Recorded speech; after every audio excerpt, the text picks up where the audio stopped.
strip of film. You know, that each new strip of film, when you play them all together, it looks like there's motion, but in reality, you're looking at each individual every piece. frame is static, has no motion in it, and it only is because that film is moving in front of a projector light that we get the illusion of motion. So he's saying every parallel reality is like a static frame. There is no motion in it. The only way we experience change and time and movement in space is because the projector light, which is our consciousness, is actually shining through billions of those frames per second, creating the experience we call space-time motion change. So what's the best way to surf that energy? Well, what I said about the idea of aligning with energies that are representative of your passion, because basically that's what Bashar is saying. When you feel excited about something, when you feel that something contains passion, the reason to act on it is because passion and excitement is your physical body's translation of the vibrational energy that actually represents who you really are, what your true core vibration is. And so acting on that thing is like aligning with the compass needle that points to your true magnetic north. And any other deviation from that is going to actually create more effort, more struggle, more strife. I mean, I think probably crack cocaine is I can be really passionate about that. But, difference between anxiety and excitement. You have to be really honest about what it is that you're doing and why you're doing it, because many people, if they're in denial, will attempt to define anxiety and fear as excitement because they don't want to look at that thing. So you have to be really honest about the difference between the two. What are the best tools to get that honest? Because a lot of people spend their whole lives and they're never able to take that kind of look. Well, according to Bashar, it's really, first of all, of course, a willingness to discover what it is that's creating that anxiety and that fear within you. And from Bashar's perspective, every single emotion you have can only exist because you have a definition or a belief that exists first that you believe to be true. You can't have a feeling, from his perspective, without having a belief first, without defining something to be true.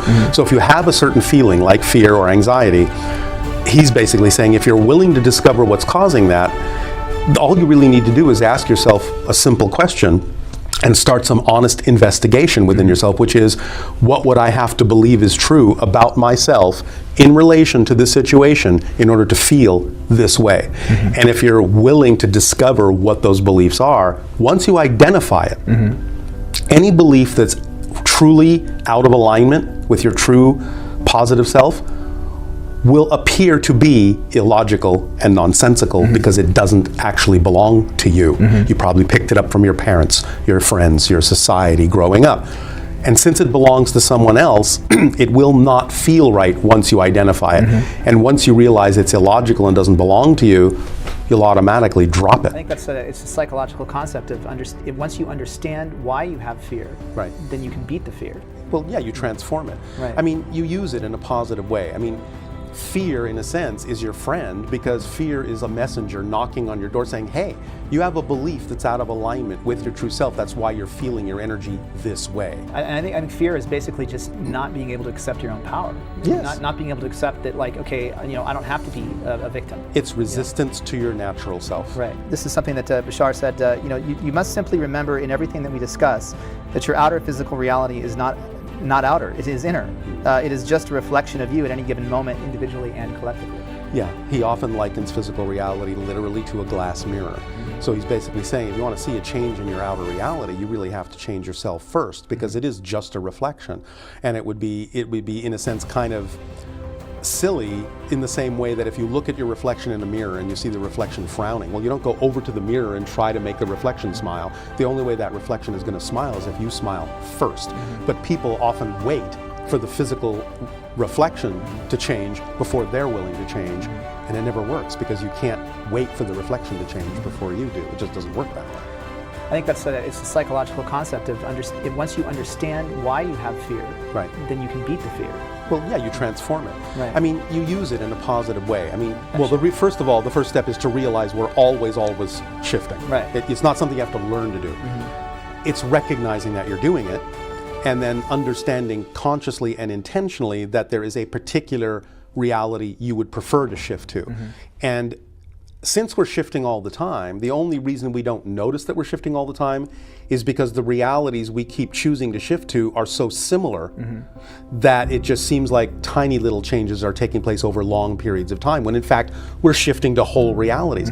Once we know that, and we start allowing the reality we shift to be different enough from the reality we shifted from, we'll notice that we're shifting all the time because the difference makes us notice it.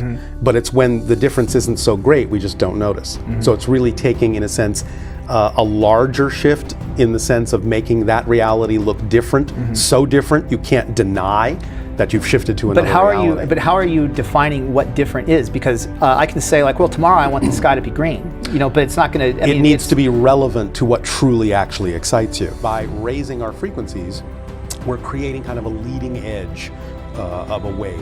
And by raising our frequencies, it's about not being your ego, it's following your passion, letting go of fear, all the things that lower our frequencies. So fear equals negative, bad frequency. Well, I wouldn't say no. This is not a judgment okay, call. Right. It's negative in the sense that it's disconnective, segregative, and when things are segregative, you don't have as much to draw on. So when you work with positive energy, it's more integrative, and therefore you're bringing things together in an exponentially expanding sort of way, and you have more to call on, and it's more effortless. They've done studies where they tried to get 7,000 people to meditate on lowering the crime rate in Seattle, right? And it went down like dramatically for 30 days. Exactly. And so you're saying that collective thought energy, yes, shifted all of us out of that into heavy crime rate reality into another reality that is reflective of the vibrational state those people took themselves to. So like when someone prays for somebody, then they are basically putting that thought out there. Yeah, and let me make that distinction because I think that's an important distinction that Bashar talks about a lot.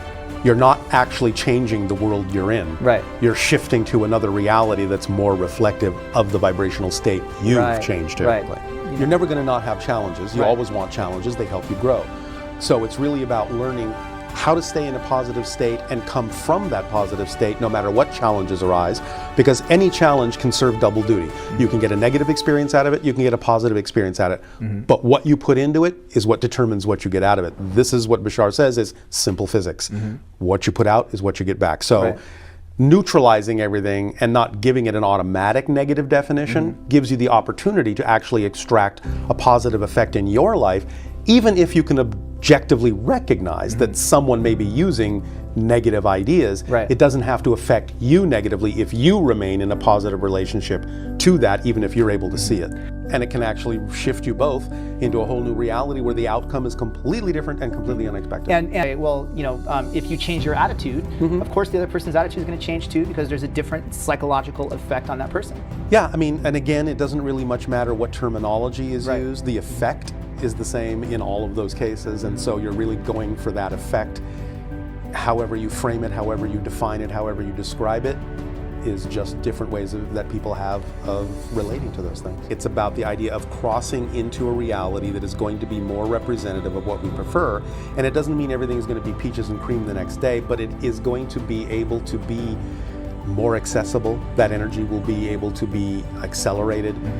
It really is what we make of it, and it's really about sort of getting it in your mind what it is you really do prefer and starting to act like that, starting to live that way. So if the thing that confuses me is the difference between a collective energy and an individual energy, because if we're saying, okay, you're your own universe. Yes. So everything is basically bouncing off of you, or me, or whoever's watching this at home.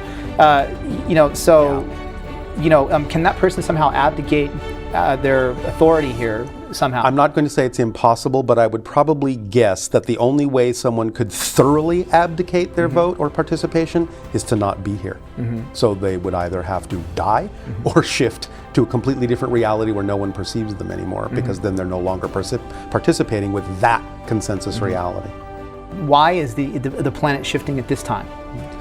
I think we've sort of reached the end of a cycle of experiencing all forms of different limitation that we can experience in this reality. We're kind of waking up from our sleep.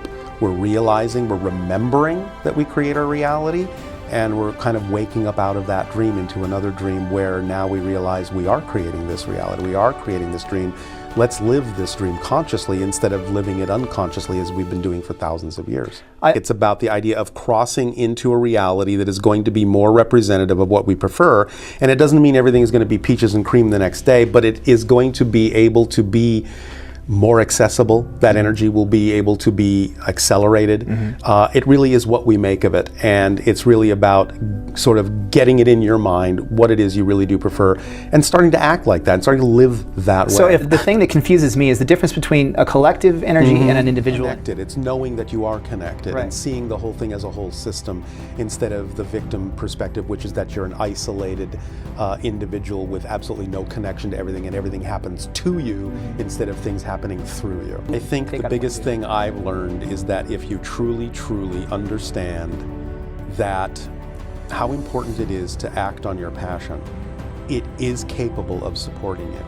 And to really let go of those beliefs and those definitions and those fears that say you can't do it, it can't be done, and everyone knows it doesn't work that way. You really need to listen to your own drummer. You really need to follow your own, your own path. But when you do, when you're true to yourself, the universe will support that just as strongly as it supports anything else you decide to do, and it really does work.